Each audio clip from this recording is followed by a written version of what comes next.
this week on DineDrinkCLE, the podcast. Really cool thing, and he really hit upon something, but it ran its course. I don't know, we could debate whether it got stale or not. I think he hit a lot of economic challenges, especially really in the post-pandemic era, and that's really a shame. Hard to believe we're literally only a few days in and we've already had an opening. Birdie Town in Lakewood. It is a new, very interesting restaurant concept. So the restaurant and cocktails, Jill Veda of Salt, which closed last year, she is doing the kitchen, but it's also a mini golf place. A lot of people are substituting a THC or a Delta 9 beverage when they go out, and I think that's cheating. Yeah, I think I would agree. I don't think it's cheating. Why not? It super depends on what your objective is with Dry January. Yeah, like I'm Josh Duke. And I'm Alex Darus. And you're either watching or listening to DineDrinkCLE, the podcast, where each and every week we are joined by Cleveland's best and brightest food experts, insiders, and influencers talking all things food and drink here in the Northeast Ohio area. What are we talking about today, Alex? It's a new year. There's a lot of new things going on, but also we have some kind of sad news about the end of some eras, including the closing of Melt that was just announced on the first of the year. We're going to talk a little bit about some anticipated restaurants opening this year, and it's Dry January season again. So if you're participating, it's about that time. Yeah. So. And help us get started talking about the Melt and that new closing news. We have Marc Bona here. Welcome, Marc. Hey, guys. Yeah, so Melt, January 1st, the last Soul Melt location is closed. So. Yeah, end of an era after 18 years. Matt Fish, when he started it, it was a great concept. I mean, he took a very simple staple that everyone loves, comfort food, mac and cheese, and he really amped it up a lot, both in flavors and definitely in portions. Yeah. And it was crazy. I also think he did a great job offering craft beer. That's an odd thing to say now because it's not that big of a deal. But 18 years ago, the craft beer offerings that he had, local, out of region, out of state, out of this world, I mean, it was just a really cool thing. And he really hit upon something, but it ran its course. I don't know. We could debate whether it got stale or not. I think he hit a lot of economic challenges, especially really in the post-pandemic era. And that's really a shame. He had closed several restaurants last year, had some financial issues going on, unfortunately is dealing with a personal health crisis with his wife right now. And he had left the Melt Lakewood location open. It went through a massive renovation late last year, both physically as well as the menu. He really ramped that up quite a bit, but just decided the end result is it's not going to work, and he closed it. And it's, there was a lot going on there financially. It was tough. He was down only to the one location, and it really is a shame. Yeah, no, it's crazy because at the height there was 13 locations. It's been on Food Network. I feel like no one was really talking about gourmet grilled cheese until Matt Fish thought of it. So I know now that there's no Melt restaurants, but what about the satellite kind of kitchens? So there were three different Melt satellite locations. One was at Cedar Point. That did not get reopened after the 23 season there. Progressive Field has had a very popular stand in the right field area, really close to the corner bar, a really vibrant spot. And that contract is ending, and he's not going to be back there. But the one at Case Western has moved from the student center to student dining, and that will, for the time being, remain open. So that's open right now. But that's the only I guess I'd say remnant of Melt Bar and Grilled right now. Yeah, and I know coming up the weekend of January 17th through the 19th, they're going to host a little garage sale at Melt, selling the decor. If you've ever been there, they've always had a bunch of stuff on the walls, decor, merch, apparel. They'll have the bar open for beers and cocktails to kind of cheers off one last time. So yeah, I'm just thinking about those gourmet sandwiches, like you said. It's going to be very hard to find those elsewhere outside of the satellite options, like you talked about. But when I think about the sandwiches, I'm just curious, like which ones are you guys going to miss the most? For me, there was one that was not like a mainstay, like for a long time, but in the last, I think, 5 years, they introduced, I believe, a Teenage Mutant Ninja Turtle grilled cheese sandwich that basically had like pizza rolls, provolone cheese. It had basil pesto. It in marinara sauce. It was basically like a pizza as a grilled cheese sandwich, and it was just so unique and so awesome and loaded, and just exactly the kind of thing that I remember the most. Pierogies. Give me pierogies That's and mac and cheese. what I was gonna say. I could live on carbs. I thought they did it was unique. It was and different. I will It was say, Cleveland. back in the day, like especially when they were first starting, I remember that's the first place I ever saw like vegan cheese on the menu. Like and you can get a vegan grilled cheese. And I remember just like being in high school and like ordering that because it was like, ooh, what does that even taste like, kind of thing. So it is very sad to see it go. It definitely feel like the Lakewood dining scene will not be the same without Melt in it. And it's all the health and wellness to Matt and his family. And it's, like Mark said, it's a shame. So yeah, and so moving away from sort of the sad news of the Melt's closing and looking forward to the optimistic and exciting news about restaurants coming this year.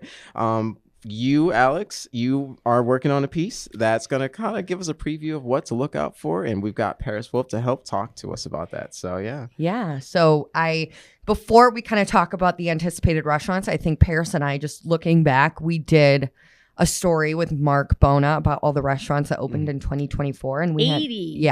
We had 80. So, and we might have missed a couple. and we tried our best. It's a big city. We'll forgive you. But it's just crazy. It seems like there's so many new restaurants. It's almost like you're waiting for it to mellow out, but there's always exciting news. I have many to write about coming up in the next month. Some are still secret though. Yeah, and just before we get into those ones coming up, going back to 2024, there were a couple of highlights for me. I don't know about you guys, but for me, my favorite out of all of them was definitely Steak in Tremont.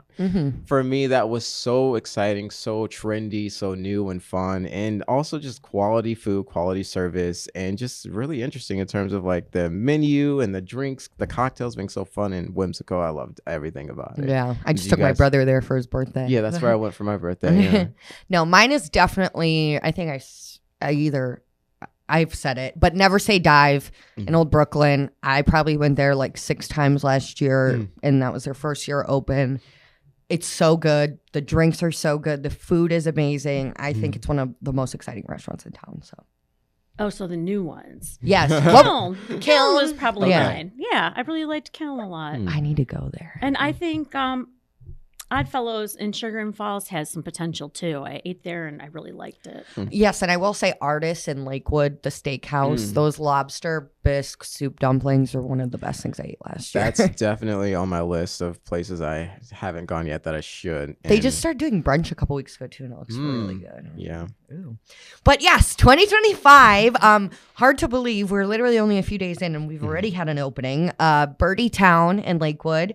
It is a new, very interesting restaurant concept. So the restaurant and cocktails, Jill Veda of Salt, which closed last year, she is doing the kitchen, but it's also a mini golf place. So it's I was just there today. It looks like very Art Deco, plants, tropical, gold, chandeliers, but even like the mini golf like holes, they look very modern and cool. And they have 9 holes upstairs, 9 holes downstairs. And the menu's really cool because it's like the front 9, which is appetizers, like 9 appetizers, and then the back 9, which is like the entrees.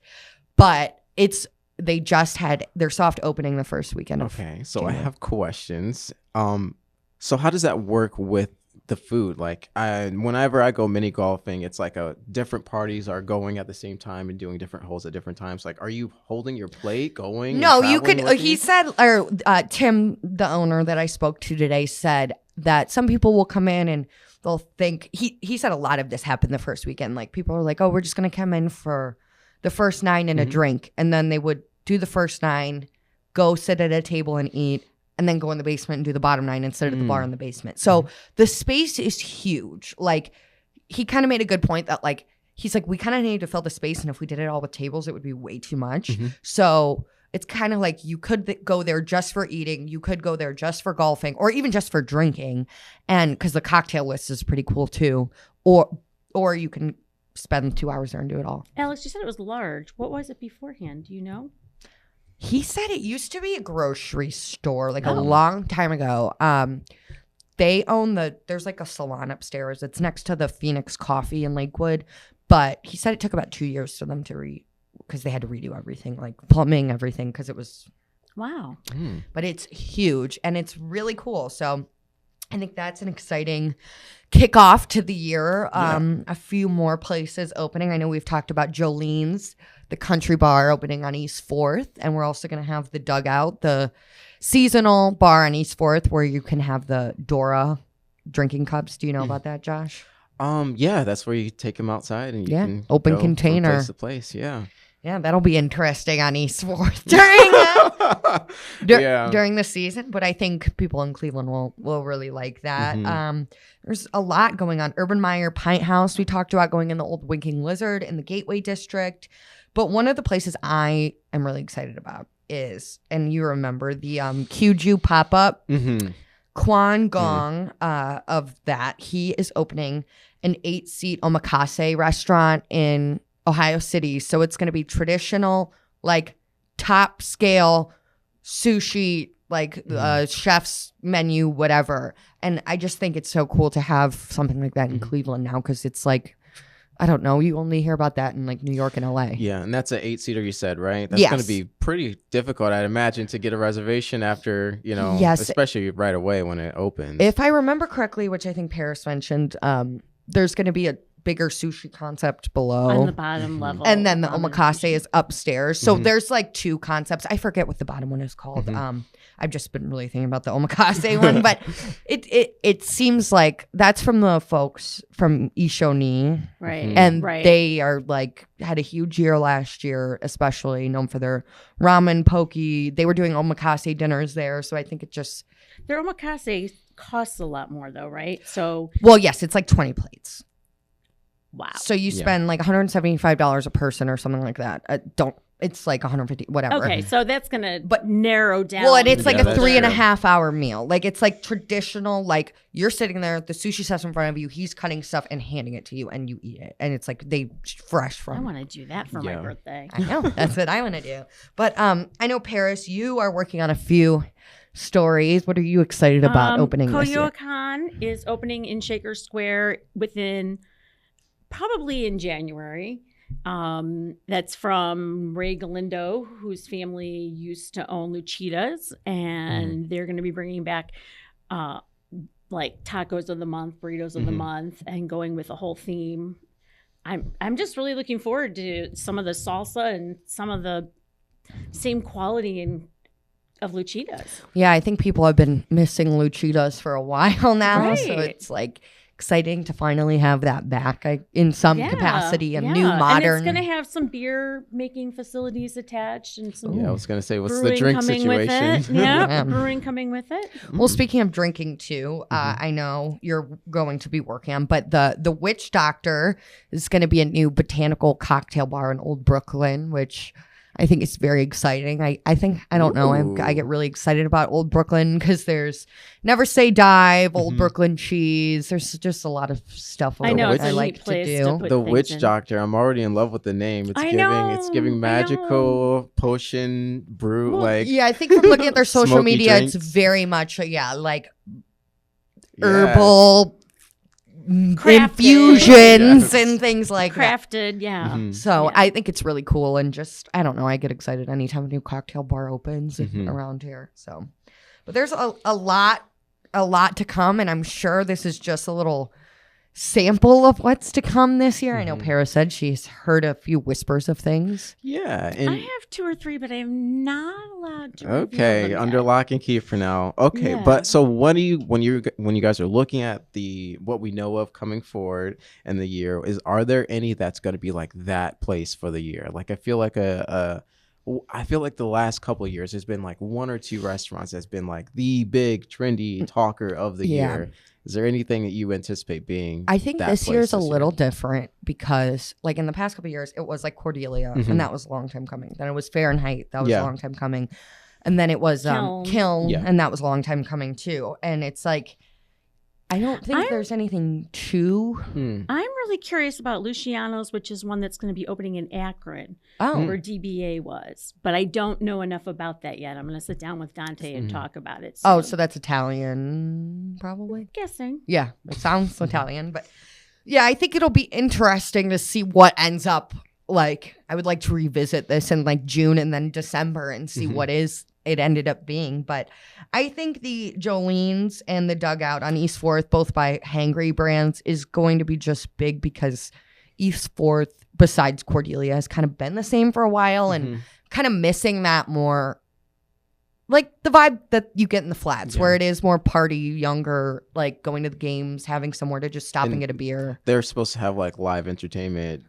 Yeah, live music, rooftop. I think Sauce City is going to be doing food out of the basement, which is delicious. So I think that'll just be big because it's like changing. Like, I don't know, we're going to have to update our East 4th pictures on the website and stuff like that. Or, you know, it just, it's different. So I think that'll be exciting. But as far as the big opening, I'm very curious because also last year, just because I did a trend story, we got a lot of new steakhouses and we got a lot of like reinventing dive bar concepts. So I'm like, what is going to be the thing this year? I guess time will tell, huh? Yeah. It is January. It is dry January. If you don't know what dry January is, it is where people abstain from drinking alcohol for the month of January. It's like a reset at the beginning of the year. And Paris, I know you recently wrote a story about it. What's the vibe of dry January 2025? Well, the idea is that you don't drink alcohol for a month, reset your physical, get your brain cleared out, find out what your real drinking habits are or should be. A lot of bars are offering mocktails. They're offering things that are similar to a cocktail, like a faux Manhattan or something. But they're also offering things that are just totally different, layered, complex drinks that don't mimic something. Yeah, and I think something important that I kind of got with doing the mocktail story and stuff is that January in general is kind of a hard time for restaurants, for businesses, like after the holidays. And I think sometimes it's like, yeah, dry January, healthy, I'm going to save money, but it tends to be like a really hard time for restaurants and then you're not making money on alcohol. So I think like it is nice if you do want to go out and do something that it's not just that a mocktail tastes good, but it's like you can tip your bartender on a mocktail and I don't know. I think mocktails do take more ingredients a lot of times, and they can be a little more expensive. Price points are higher. Or even getting value. Yeah, I mean, even getting a non-alcoholic beer that it probably is a little less than a regular beer, but it's more than getting soda from the fountain. It's like at least you're supporting in some way, you know? I don't know. I think it's important because January now's the best time if you want to get into a hard restaurant because they're empty because people are trying to save money, trying to not drink and everything after the holidays. So I think it's cool to have these kind of spaces. Yeah, and as somebody participating once again in dry January. Oh, are you? Goody two-shoes, Last year, it went really well for me. I went all the way into February to late February before I broke.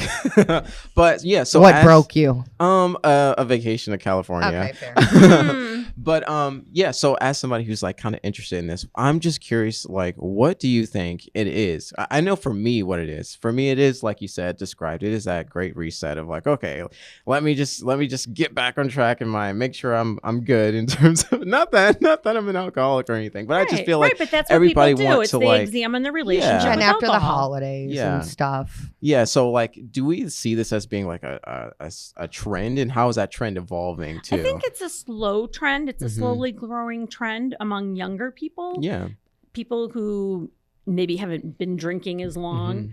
I think that and that's what I've been reading. Well, yeah, and I think in the past, it's literally just been not drinking at all. But something I think that Molly from Verbena said in your story is with places like Verbena or a Cava bar or even a regular bar serving mocktails, you can still have the habit of going out with your friends and getting something to drink without it being alcohol. Right. Yeah. She said the lifestyle doesn't need to change. Yes. You just swap out what you're drinking. Yeah. Because it's really hard to stop drinking and not have anything in your hand. Yeah, one of the strategies I would have employed is literally just not going out, because you don't want to, number one, be tempted. Number two, like if it's just there and you're bored or whatever, you just it's just going to be a thing that you pick up. So it is good to be able to be aware of the fact that these restaurants are offering those mocktail options that you can just pick up, and they're just as delicious, and a lot of them, I feel like, give you a very similar experience in terms of the way it hits your palate. Yeah. Josh, have you found one that you particularly like, or is there a place you've gone that you've been interested in? Yes, well, and Pinstripes. There was one. I can't. Yeah, Pinstripes have I've a couple. seen theirs. Yeah, they have a couple. They have a nice little menu, and I really can't give you the breakdown because this was a whole year ago. And I went there and they had like a glitter one or something.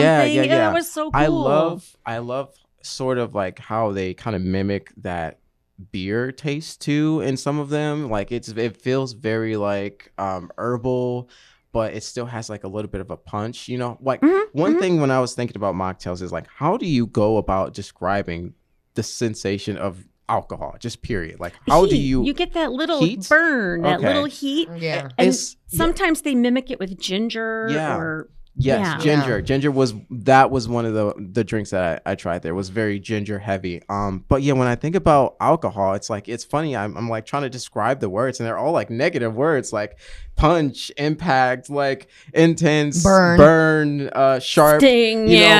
But it's funny because it still tastes good because it layers in all these other flavors from the other ingredients in alcohol. So it's just a fun, interesting thing, and we kind of just like something that kind of on the paper shouldn't be. We shouldn't like. No, exactly. And I think something like, again, with the mocktail story I did, it's like I did 11 mocktails that aren't boring. Like you can get a tiki drink, you can get a dry martini, you can get an old fashioned, you could get something that tastes like juice, you can get de-alcoholized wine, which tastes pretty close to wine. It's kind of scary. The non-alcoholic beer that we talked about with Mark and stuff. It's like there's just so many options now. So I feel like, I don't know if dry January is becoming more trendy, but it's almost like it's easier because you don't have to, like Molly said, totally 180 your lifestyle. Like you can do the things you like to do. And then now, adding to the conversation, I know dry January is traditionally about alcohol, but recreational marijuana, cannabis is now legalized in Ohio, and some people, for dry January, it's not just about like alcohol specifically, but like lack of substance. Sober movement. The sober aspect of it. Yeah, we were talking about that earlier because a lot of people are substituting a THC or a Delta 9 beverage when they go out, and I think that's cheating. Yeah, I think I would agree. I don't think it's cheating. Why not? It super depends on what your objective is with dry January. Yeah, like if you, but I think inherently it's not drinking alcohol, reset on your liver, but you're not resetting on the clarity in your brain. Yeah. Well, yeah. What's your objective? Your objective? I don't know. That's what it comes down to. Yeah. But what would that even be? I would imagine. Okay, smoke free. Sober. Clear January. Clear January. It's like sober October, yeah. Oh, yeah. There you go. I would rather, but that's, I don't do dry January because it's my birthday month. And then I'm like, October I could do. No, that's Halloween. That's like the best time to drink. Sure. Yeah, but no, and it also makes sense that January is the season or the month that this is located in, because after the holidays, we've just eaten, drunk a lot, too many calories, celebrated way too much, and so it's like it's a very clear intentional move to being healthier. So this just falls right in line with that. Yeah, I agree. And something else cool I think worth mentioning is the Flourish mobile bartending services. It is a local organization, and she does events like we'll come and bartend, but it's all non-alcoholic. And I know January 12th is the next event at Abundance Culinary. It's like a Sober in the City event. It is another one. It's very cool, the stuff that flourish the drinks and Yeah, mocktails Emily's she doing an makes. interesting job. It's really awesome. So That does sound cool. So there's a lot of also ways to still go out and be engaged in dry January as well. So thanks so much for listening to or watching DineDrinkCLE the podcast. Make sure to like, subscribe, and follow us on Apple Podcasts, Spotify, YouTube, or wherever you get your podcasts. Follow us on Instagram at DineDrinkCLE and subscribe to our newsletter at cleveland.com/newsletters.